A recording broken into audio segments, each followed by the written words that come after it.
Hello, and welcome back to the Little Big Sister podcast. I am your host, Eva Joelle, and today I have wonderful Reddit stories brought to you by the Reddit subreddit True Off My Chest.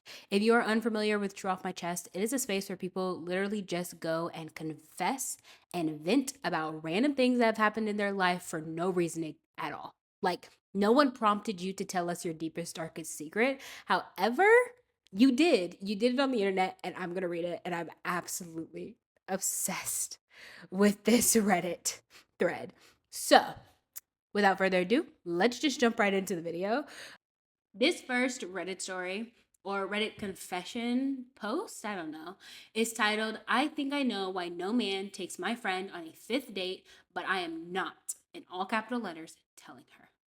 I just got back from a week in Bali with a close friend, and I think I finally get why none of the men she meets go past 3 to 4 dates with her. And I feel awful because I know I'm never going to tell her. She's actually great, smart, funny, kind, but there's something I saw on this trip that I can't unsee now. The cat. The cat who is not there, but her ghost follows us around everywhere anyway. Everything, and I mean everything, came back to the cat. Every couple of hours, we were back on it. At dinner, in beautiful places, she'd go quiet, scrolling old photos, worrying if the cat was depressed. She would do multiple FaceTimes with her sitter every day, full baby voice. At night, she'd literally sing lullabies to the cat over the phone. She'd leave beach parties to get updates from her sitter. At first, it was cute. Then it got to be a lot. We walked past a tattoo shop and she seriously considered getting her cat's face tattooed. In a cafe, she saw two cartoon characters kissing on the menu and went, "This reminds me of my cat." I asked how. She said once her cat sniffed another cat and they looked like they were kissing. Like everything, literally everything was filtered through the cat. One day we spent 3 whole hours finding the perfect gift for the cat. Three in all capital letters. The cat is going to break it in 5 seconds, and we could have done something else in that time. Explored a new place, maybe? But nope. And then I learned how she lives, and it got worse. She has a no closed door policy because if any door closes, the cat screams all night. Bedroom, bathroom, everything is open. This means that the cat sleeps on her chest every night, follows her into the bathroom, sits on her lap while she is on the toilet, and also watches her shower. I tried to imagine a guy coming over, and yeah, that's probably where things end. She also wants this insane K drama level love, like can't live without each other kind. But then casually said one day that she'd always choose her cat over a partner. So, what is someone even signing up for? By date 3 to 4, I'm guessing the guy has heard about the cat 30 to 40 times, seen her FaceTime at mid meal, and maybe been to her place, maybe gotten scratched and realized this isn't a she has a pet thing. This is the pet is the main character, and I am not and never will be. So he leaves. Politely, she thinks men aren't trying, gets upset, goes back to the cat, the bond gets stronger. Next, the next guy sees an even more intense version of this and leaves faster, and the loop continues. And the worst part is she has no idea. And I'm not telling her because I know how that conversation goes. She will get defensive, and I will become the villain who doesn't get her bond with her pet, and our friendship will be over. So, yeah. Now, every time she says he just wasn't feeling it, I'm like, I think I know exactly what he felt. Note, this is not me saying people with pets or cats can't date or are difficult to be with. I know other people who are perfectly fine pet parents. This is just an exceptional case where someone's deeply enmeshed relationship with their pet might be affecting their dating life. Okay, look, you can clearly tell that OP just doesn't have a pet. Okay? The fact that okay, let's just dissect this for a quick second. Okay? As someone who has a pet, okay?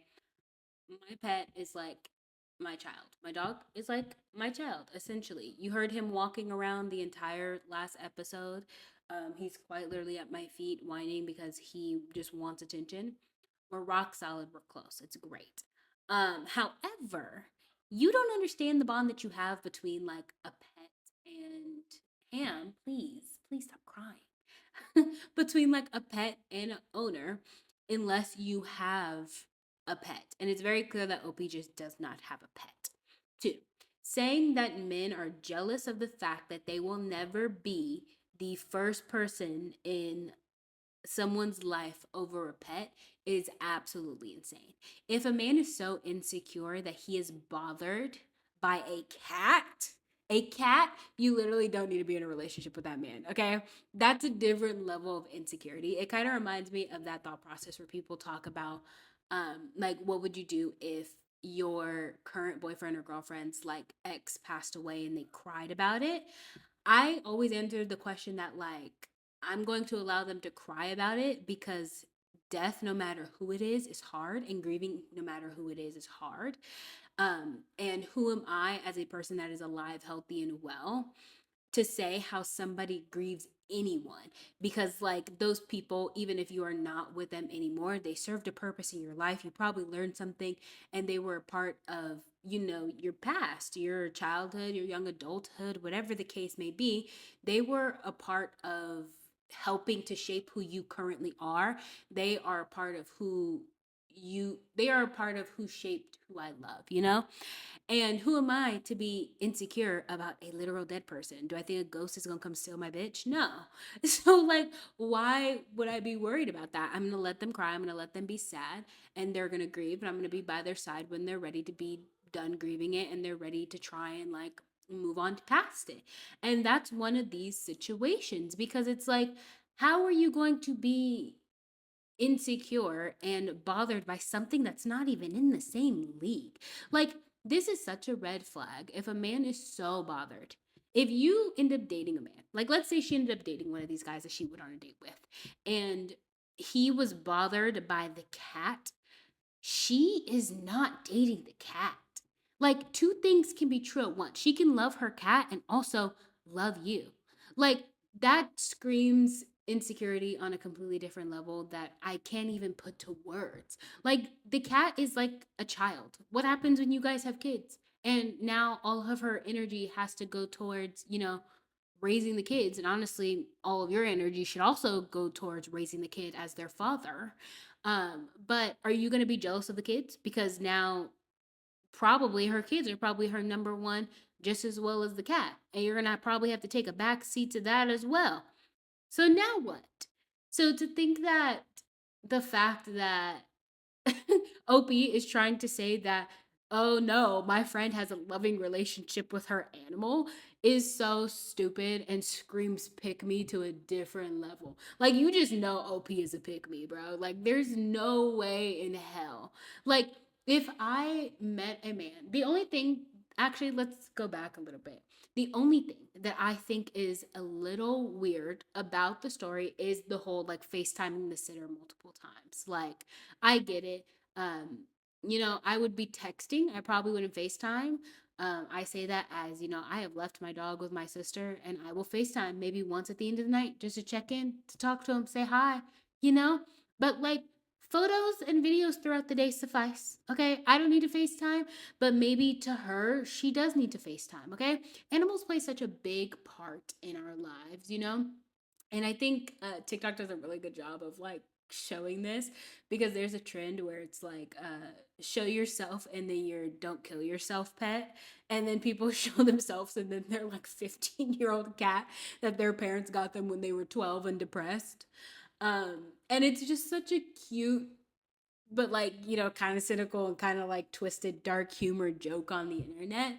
But to think that anyone, any human in this world could be jealous of an animal or a relationship that somebody has with their pet is just fucking beyond me. It's so crazy that like people like this exist.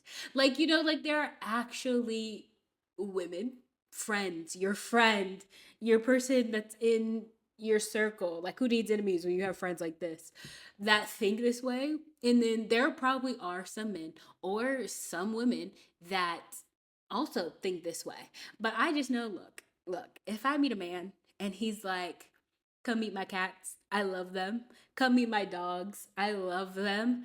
baby, I would be over that man's house in a hop, skip, and a jump, quick. Okay, that's how you get me. That's how I'm easily kidnappable. That's how it. That's how it would happen. Okay, like it's such a green flag to me.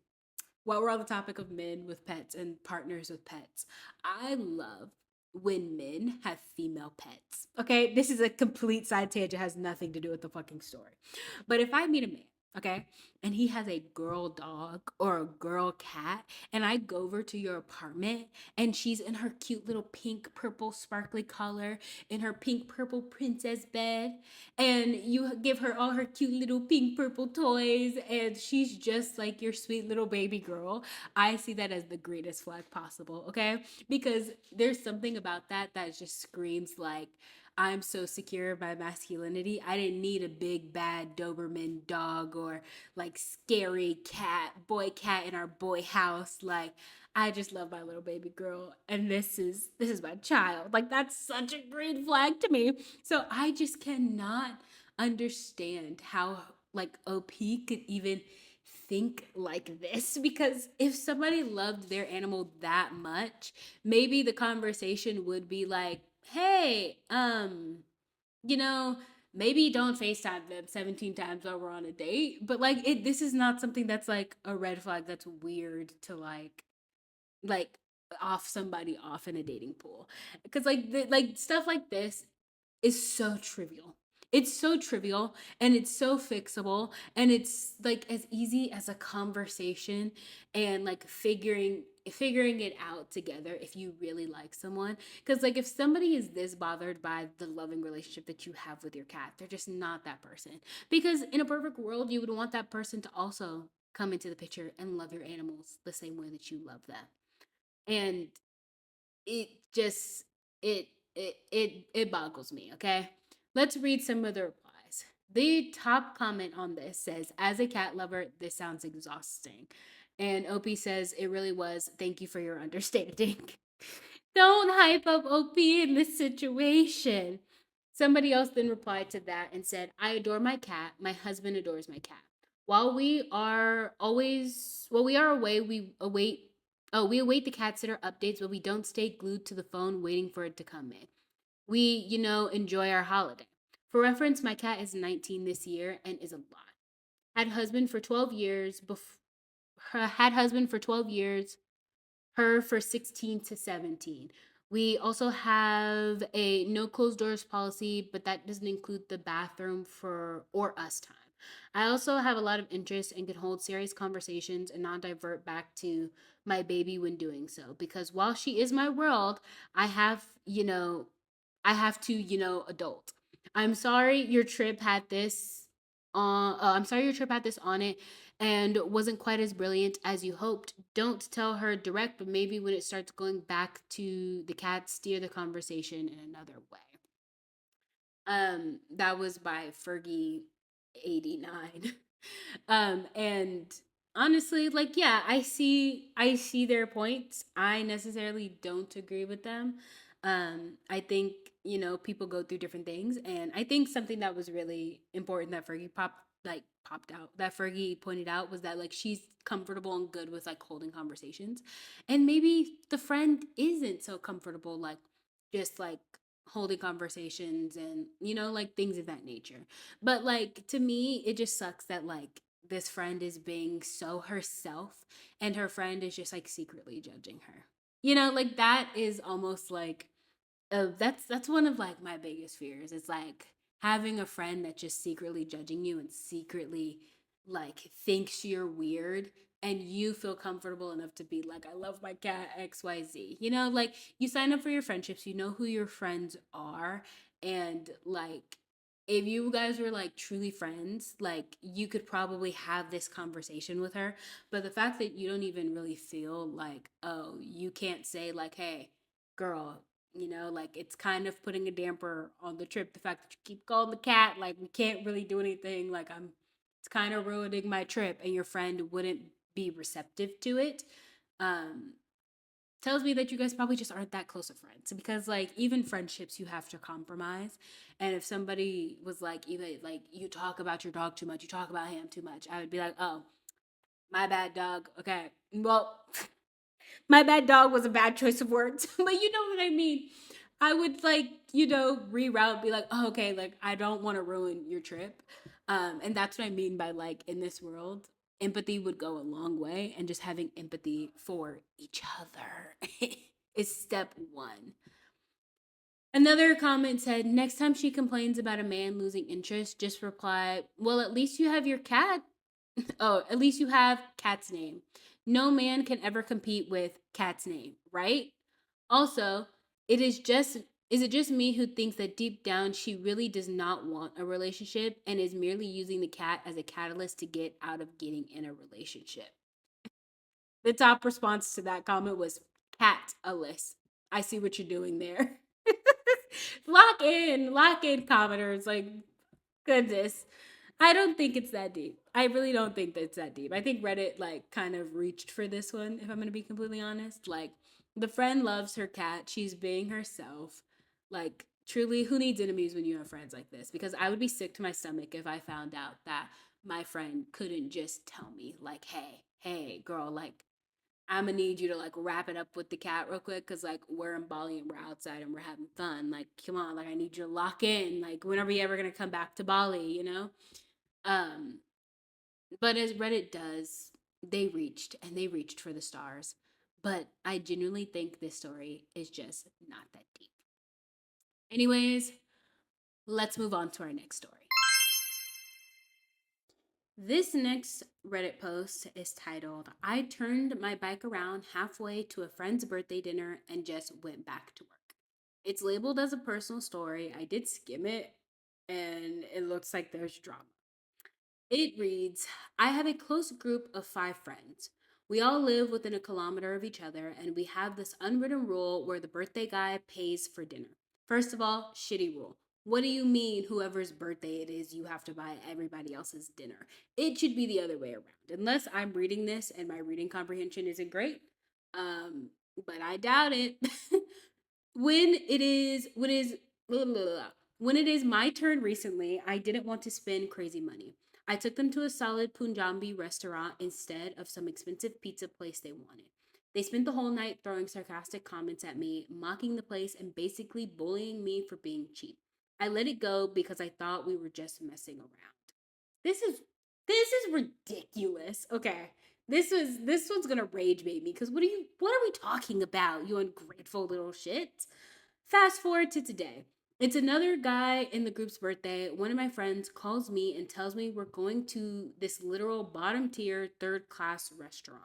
I asked why we were going there. He straight up says, you took us to a bad place for your dinner, so we are taking you to a bad place so you realize what you did.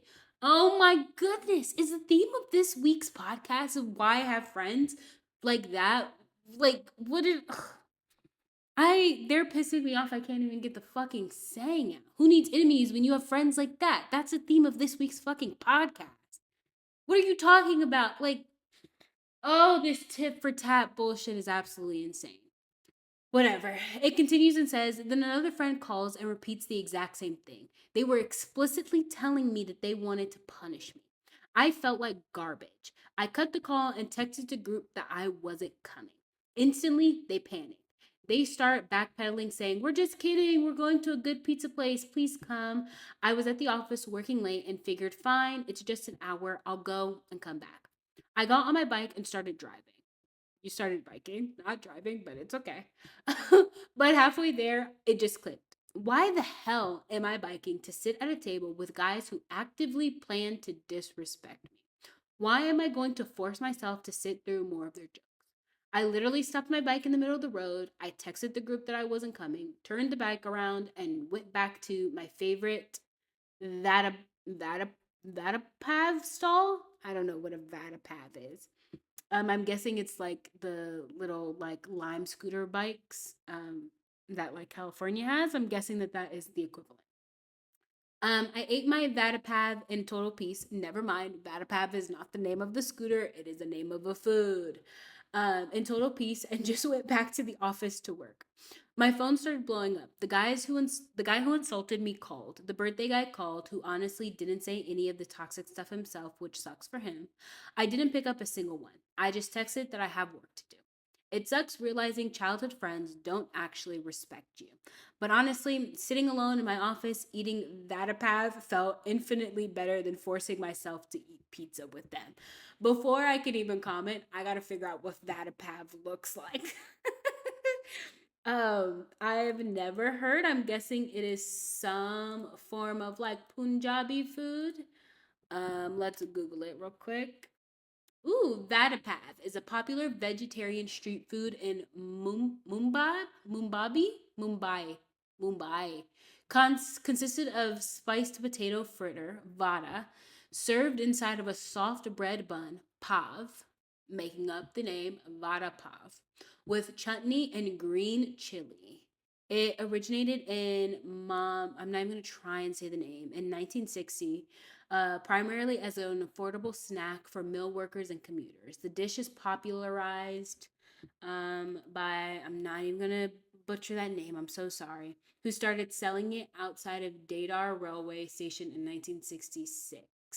So, yes, it is a Punjabi food and it honestly looks good. I may have to just like throw a photo of it in. But it is essentially like, think of, if you're not watching this, think of like a McDonald's. Actually, no. Think of like an English muffin that you would get from like Trader Joe's. Okay, it's cut in half. There is like a potato puff. Like if you've ever seen those, like when people deep fry mashed potatoes and it gets like that crispy outer layer on the outside, that is in the middle of the English muffin. And then if you ever have had like a charbroiled, like grilled jalapeno from like a Mexican restaurant in California, that's what's on the side. This shit looks phenomenal, dog. I'm not even gonna lie. Like it looks like I could take back two. I could take back two to the head with a little bit of water. Okay, babes. I would mess this up. This looks absolutely phenomenal. No, me throw a little bit of mayonnaise, a little bit of jelly on it. Woo. Okay, let me stop being big. But honestly, that looks phenomenal. And I completely understand why he chose to go eat this instead of hanging out with his shitty fucking friends. But back to the story, to be completely honest. The entire thing is absolutely insane. Okay? Like, why need enemies when you have friends like this? And I can't even stress that enough. Because you didn't take them to a crappy place on purpose. Even if the place was crappy, which I doubt it was, because you weren't doing it out of spite like they were. You were doing it genuinely just because you needed to save money. And that's the thing. When you are in a financial bind, if you are someone's friend, you understand that. Okay. If I say, hey, want to go to dinner? And my friend, who is usually on top of the world with money and she's living her best life, and she turns around and goes like, girl, I don't have it. Or I just got laid off. I don't have it. Bet, babe, I'll pay for you to go to dinner. It is on me because I am your friend and I'm doing it out of the kindness of my heart, not because I expect you to give it back to me. Okay? Like, I feel like that's always a really bad sign in like friendships and relationships when it is tit for tat. Not to mention the entire rule that this story is based off of, that like when it's your birthday you have to buy everybody else dinner, is just stupid to begin with. Like this entire friend group doesn't seem like they are the brightest bulbs in the box, okay? Because who came up with that dumbass rule to start with? Like what do you mean for my birthday I have to spend money? It should be the other way around, babes, okay? For my birthday, somebody should say, hey, where do you want to go for your birthday? The answer is probably going to be Korean barbecue. I'm not even going to lie to you. Like 90% of the time, if you ask me, where do you want to go for your birthday? It's Korean barbecue, some form of a Brazilian steakhouse, because I love that grilled pineapple. Okay. I'm really not even there for the meat. I'm there for the grilled pineapple and the bread with a little honey on the side. Let me get a little piece of that. Insert that, the Parker's meme, Nikki from the Parker, where she's like, I get a little piece. That's how I feel at a Brazilian steakhouse. So Korean barbecue, a Brazilian steakhouse, a Texas roadhouse will do, baby, because I love me some bread. Don't even get me started on no bread. Any restaurant that has a phenomenal bread, opening entree bread selection, a starter bread, babes, sold. Sold. And a Korean barbecue place, sold. Give me a few bottles of soju, baby. We about to have the time of our lives, okay? We are about to turn up in this Korean barbecue. And I don't know about you guys. I grew up in the Bay Area, but Korean barbecue places in the Bay are phenomenal, dog. Like they play the best music. The ones in LA play good music too, but it's more of like a mix of like pop music. So you'll dead ass be sitting in a Korean barbecue place in LA and Zara Larson will be playing. Like never in my life did I think I would be eating beef bulgogi while hearing Midnight Sun blast over the freaking intercom system. And the waiters dancing to Midnight Sun in the corner having the time of their lives. Like LA is not a real place, y'all. Let me tell you, if you ask me to go to a Korean barbecue, the answer is going to be yes, because my favorite food is Asian food. But, anyways, back to the story. Having to pay for everybody's dinner when it's your birthday is stupid to fucking begin with. So, the fact that at the end of this, your friends didn't even have the empathy to understand, to listen, to hear why you took them to a different place than where they wanted to go. Not to mention, let's go back to that. They were choosing, the friend group got to choose where they were going on your birthday. Like in my head, you shouldn't even have to justify why you took them to the place that you took them because it's your birthday. Okay, if you want to go to McDonald's for your birthday, you should be able to fucking pick McDonald's. Like what are we actually talking about here? Like these friends just it's like I think respect is a interesting choice of a word in this moment. I don't really think it's necessarily about respect. I think these friends are just stupid. I don't know if respect is the correct word to use in this situation. I think they were being selfish. I think selfish is the correct word. Maybe not disrespectful, but it was a little disrespectful. But selfish, I think, is a better word to describe the friend group because nobody asked, like, where do you want to go for your birthday? Like, if you are going to do this, that's the only way that I can, like, contemplate thinking that this, like, tradition makes sense is that maybe it's like, okay, I'm taking you to one of my favorite food places so then you guys can experience a cuisine that I love. You know, like I can understand that. Some people are like that. Food is very emotional. Food is a like a huge cultural aspect of every person that you meet, right? And so that's the only way that I can make this entire tradition even make sense outside of the context of that, of like sharing a piece of my culture and something that makes me happy that you guys have never had seems just so stupid to me. Like, and I can't even justify that because it's like, do you not just go have a random Wednesday dinner with your friends anyways? Like, do y'all only go to dinner on birthdays? Like, there's just so many questions. And honestly, if this was a am I the asshole, I would say you're not the asshole because like this entire situation is stupid and just does not make any form of sense. Let's go down to the replies.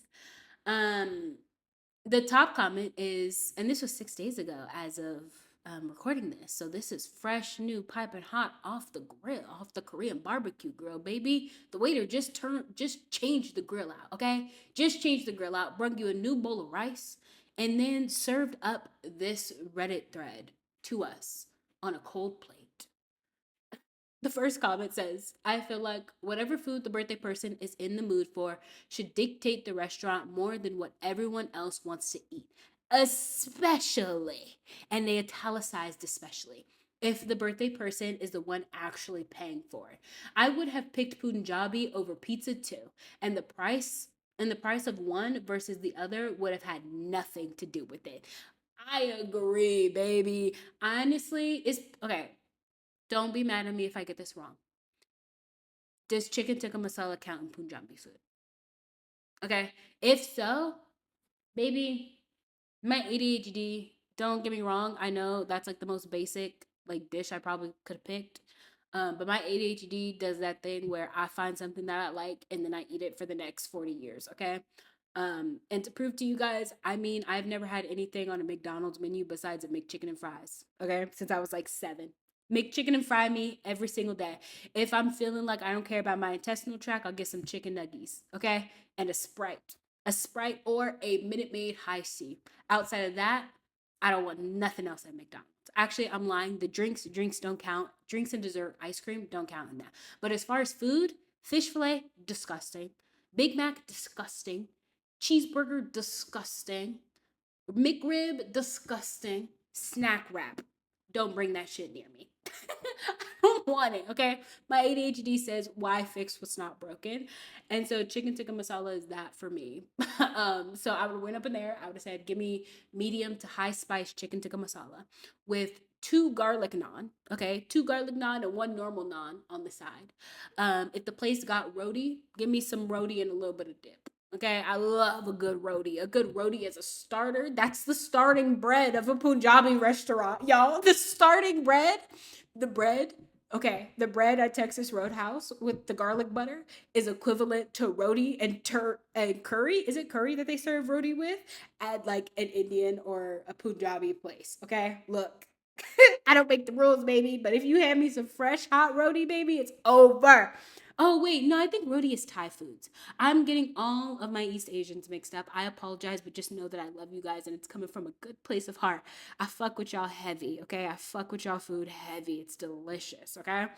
But no, this first comment talking about like money would have had nothing to do with the pick is so correct. I could not agree on a different level. Somebody replied to that and said, exactly. If I'm paying for my own birthday dinner, I should be able to pick the food I actually want to eat without getting mocked for it the entire night. Correct. That's the only way that it should be. Fuck those guys who said all of that shit to you. Um, Another comment says, hey, good on you for not giving in and wasting your time with them. I'm sorry you were put in a position. It is really shitty to treat someone else's birthday as your punishment, even though you didn't do anything wrong. But you know your your worth and you stood up to them and that's powerful. Good for you. Keep it up. OP replied to that and said, appreciate it. Stopping the bike was the hardest part, but the piece of eating that Vadapav alone was worth it. Honestly, based on the photo that I still have up of the Vodapov, it looked like it was worth it, babes. Like I may have to figure it. Oh my gosh. Okay, now that I'm looking at it on it, I opened up more photos of it. You want to know what this looks like? It looks like Chick-fil-A breakfast. Okay? Chick-fil-A breakfast, like the bread with the honey butter on top. I'm big, leave me alone. Instead of the little chicken bite inside, it has like a fried potato. And then there's like some form of like paprika on the inside of the bun, and there's onions and veggies. It looks phenomenal. Some of them got sauce, y'all. Ooh, let me figure out. I need to figure out where I could get this, and then maybe I'll report back to you on next week's episode. I'll start the episode with a Vodapop review. It's ridiculous. But yeah, most of the comments honestly agree that like he kind of has some shitty friends. Like somebody said, gosh, all of my friends from high school and he says, gosh, I got all of my friends from high school and my early 20s were so mean to me. I didn't realize until I was maybe 24 or 25. It's a hard realization to come to, but it's an opportunity to form better relationships moving forward. 100%, baby. I also have like an ex-friend group where I'm like, damn, like y'all were low-key kind of mean to each other, like mean to me. Like I just can't imagine that situation. Like, I definitely think it may be a cultural thing, but like, I just, at this point in my life, don't have time, don't have space for friends who are going to sneak diss and be mean and be vindictive. Like, it is all love, light, and like rooting for each other. No jealousy. Like, at this point cannot center myself around like male centered female friends and any form of friendship that is based in like jealousy or revenge or playing tit for tat. Like life is just so hard that it's just not worth it. the older you get. And the sooner you realize that, like, the better friendships become. And unfortunately, it is a canon event that people go through in their 20s. But anyways, that is the end of this week's episode. I'm so glad that I'm being consistent. Okay. I'm a consistent queen on the podcast. I say, and hopefully I don't miss next week's episode. But thank you guys so much. If you have made it this far, tell me what you guys think of these stories down below. Is it that big of a deal that your friend loves her cat? Okay. And how do you feel about these petty revenge friends? Like, let me know in the comments. Please give the video likes. It really, really helps in the algorithm. And subscribe or follow, depending on if you are listening to this on YouTube or on Spotify or on Apple Podcasts or Google Podcasts or podcast, or what's that called? Chromecast. Like, it's on everywhere that you stream podcasts. But follow, like, comment. Let me know what you guys think. I will see you guys on next week's video. I love you guys. Have a good rest of your day and night. Bye bye. Till next time. So long. Farewell to you, my friend. So long. Farewell. Do you remember that? Until we see again. I know it's great to come and sing together in the box. And now it's time to say goodbye. Those are not the notes. But In the Box was my shit. That's a 90s baby cut. Like, if you don't know In the Box, what was your childhood? But I'll see you guys next week. Bye.